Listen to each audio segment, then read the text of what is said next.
M4 TV news కి స్వాగతం. నేటి ముఖ్యాంశాలు.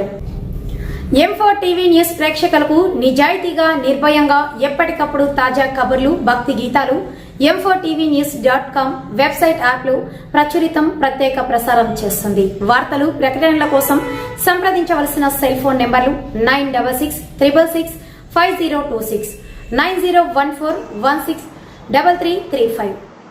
జనగలకుంటలో అక్రమ మొరం తవ్వకాలు. నిర్మల్ జిల్లా సారంగాపూర్ మండలంలో ఆడేలి గ్రామంలో పర్మిషన్ లేకుండానే జనగలకుంట చెరువులో నుండి మోరం అక్రమ తవ్వకాలు చేస్తున్నారు అని ప్రజలు అంటున్నారు. కొంతమంది వారి యొక్క లాభాల కోసం గ్రామానికి సంబంధించిన చెరువుల నుండి మోరం అమ్మకాలు జరుపుతూ సొమ్ము చేసుకుంటున్నారు. అక్రమార్కులపై అధికారులు ఎటువంటి చర్యలు తీసుకోకూడదు విమర్శలు వెల్లువెత్తుతున్నాయి.